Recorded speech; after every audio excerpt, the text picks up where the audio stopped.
सूरज की पहली किरणें धरती पर बिखर रही हैं। शहर के बीचों बीच एक मोहल्ला है जहां एक और ऊंचे मकान में अमीर परिवार रहता है और दूसरी ओर छोटे से घर में गरीब परिवार। ये कहानी दो पड़ोसियों की है, एक अमीर और एक गरीब। दोनों घरों के जीवन, उम्मीदें, संघर्ष और सोच में अंतर है, लेकिन कहीं न कहीं उनके दिलों में एकता का बीज छिपा हुआ है। सुबह का समय है। अमीर परिवार के घर में नाश्ते की महक फैली हुई है। बड़ी सी टेबल पर सास, बहू, पति और 12 साल का बेटा अंश बैठा है। नौकरानी रसोई में नाश्ता लाकर सभी को परोस रही है। बेटा अंश, आज तेरे लिए स्पेशल चीज बनवाई है। ये ले बेटा, चीज सैंडविच खा और ये ताज़ा जूस पी। ये सब तुझे बहुत पसंद है ना बेटा? धन्यवाद दादी, रोज तो कुछ ना कुछ नया ही खाने को मिलता है। मेरे दोस्त होते तो देखते ही जल जाते, उनके घर में तो ऐसा नाश्ता बनता ही नहीं है। इसी बीच अंश की नजर खिड़की से बाहर पड़ती है, जहां गरीब परिवार की 12 साल की बेटी रानी बैठी है। उसकी आंखों में खालीपन है और उसके सामने एक प्लेट में सूखी रोटी और काली चाय रखी हुई है। अंश ये सब देखकर अपना नाश्ता करते हुए हंस रहा होता है, क्योंकि उसे अपनी अमीरी का एक अलग ही घमंड होता है। गरीब का छोटा सा घर होता है। रसोई में बहू सूखी रोटी बना रही थी, सास और ननद बैठी थी। पति बाहर कहीं काम की तलाश में था, क्योंकि अभी उसके पास कोई काम ही नहीं था। बेरोजगार पति। कभी रानी की माँ उसे नाश्ता परोस कर देती, जिसे देखते ही रानी कहती, माँ हर दिन ये सूखी रोटी और काली चाय ही क्यों? वहाँ देखो अंश के घर कितना बढ़िया नाश्ता बनता है, काश हम भी वैसा ही नाश्ता कर पाते। बेटी, हमारे पास जितना है हम उसी में खुश रहना सीखते हैं। पेट भरने के लिए रोटी है वही बहुत है। पर हाँ, ये सही है कि कभी कभी दिल करता है कुछ अच्छा खाने का। लेकिन तुम्हारे पिता का भी कोई रोजगार नहीं है। कहीं अच्छी जगह उन्हें काम मिल जाए तो मैं तुम्हें कुछ अच्छा बनाकर जरूर खिलाऊंगी। आप हमेशा ऐसे ही झूठ बोलती हो, मुझे नहीं खानी सूखी रोटी और ये काली चाय। रानी गुस्से में अपना नाश्ता सरका देती है। इसके बाद वो अपने स्कूल के लिए निकल जाती है। अमीर और गरीब दोनों के बच्चे एक ही स्कूल में पढ़ते थे, जहाँ स्कूल में अंश और उसके दोस्त बैठकर बातें कर रहे हैं। रानी और उसकी कुछ सहेलियां भी बगल में बैठी थी। अरे रानी, सुना है कि तुम्हारे घर हर दिन काली चाय और सूखी रोटी बनती है। तुम्हें अच्छा नाश्ता करना नहीं आता क्या? रानी की आंखों में आंसू भर आते हैं, लेकिन वह कुछ नहीं कहती। उसकी सहेलियां भी चुप हो जाती हैं। अंश और उसके दोस्त हंसते हुए वहाँ बैठकर अपने घर के नाश्ते के बारे में बताने लगते हैं। पता है, आज मैंने चीज सैंडविच खाया है।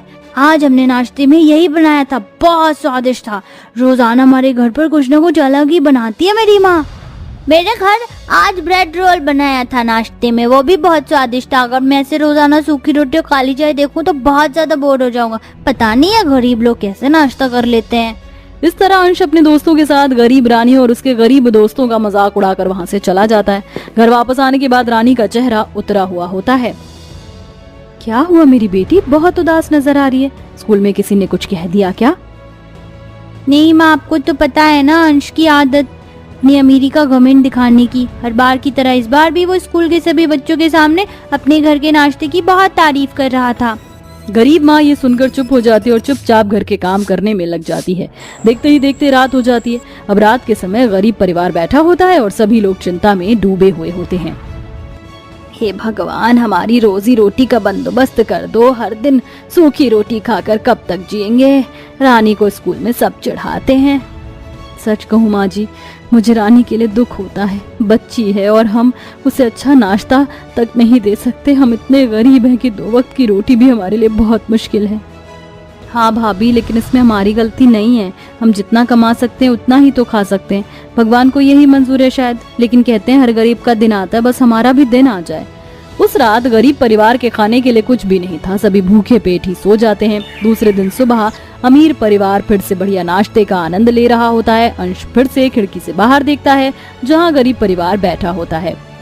माँ, ये लोग कैसे रहते हैं?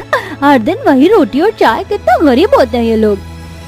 बेटा, कुछ लोग ऐसे ही होते हैं, उन्हें आदत होती है कम में जीने की। तुम चिंता मत करो, ऐसे दिन तुम्हें कभी भी देखने को नहीं मिलेंगे। हमारे पास पैसों की कमी नहीं है। ये कैसी सोच है? क्या धनी सब कुछ है? मेरे हिसाब से तो ऐसा नहीं होना चाहिए। जिंदगी में कब कुछ बदल जाए कुछ भरोसा नहीं होता। अमीर बहू का सोचना गलत नहीं था। जिस प्रकार अमीर परिवार को अपनी अमीरी का बहुत ज्यादा घमंड था, उसी प्रकार एक दिन अमीर परिवार की हालत बदल जाती है। उनके पिता की कंपनी घाटे में चली जाती है और नौकरानी काम छोड़ देती है। अमीर घर में पैसों की कमी होने लगती है। अब क्या करेंगे? नौकरानी भी चली गई और बैंक से भी कर्ज लेना पड़ा। घर में जो कुछ बचा है उससे कितने दिन चलाएंगे? माँ जी, हमें अब सादगी से जीना सीखना होगा, जितना है उसी में संतोष करें। माँ, अब तो हमें भी वही सूखी रोटी और चाय खानी पड़ेगी जो मैं रानी का मजाक उड़ाता था। मुझे बहुत बुरा लग रहा है।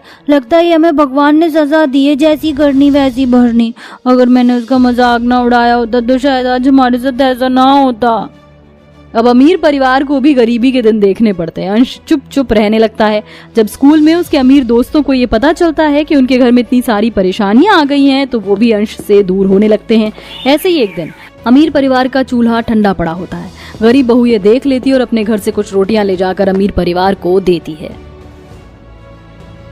भाभी, ये कुछ रोटियां लाई हूँ। हमें पता चला कि आप लोग मुश्किल में हैं। हम जानते हैं कि कम में जीना कैसा होता है, इसलिए जितना हो सके हम मदद करेंगे। तुम्हारा दिल इतना बड़ा है, जबकि हम हमेशा खुद को तुमसे बेहतर समझते थे।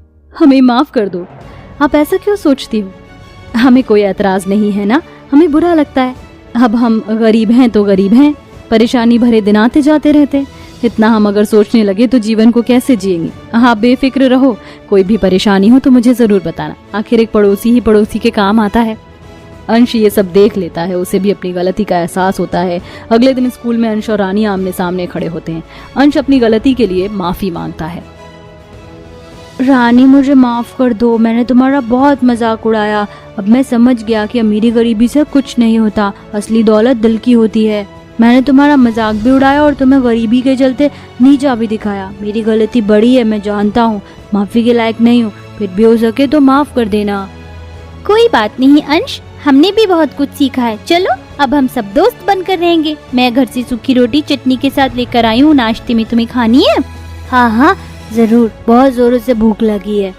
अंश रानी के साथ बैठकर स्कूल में लंच करता है। दोनों सूखी रोटी और चटनी खाते हैं। इस तरह अमीर और गरीब परिवार के बीच अब एक नए रिश्ते की शुरुआत हो जाती है। दोनों परिवार अब मिलकर रहते, एक दूसरे की मदद करते और हर सुख दुख में साथ खड़े रहते हैं। अब मुझे समझ में आ गया कि असली खुशी दूसरों के साथ बांटने में है। धन दौलत से बड़ी चीज रिश्ते हैं। सही कहा बहन जी, अब हम सब एक है, ना कोई अमीर है ना कोई गरीब। एक दिन सुबह का समय होता है। दोनों परिवार एक ही टेबल पर बैठकर नाश्ता कर रहे होते हैं। इस बार नाश्ते में साधारण रोटियां और चाय हैं, लेकिन सबके चेहरे पर संतोष और खुशी होती है।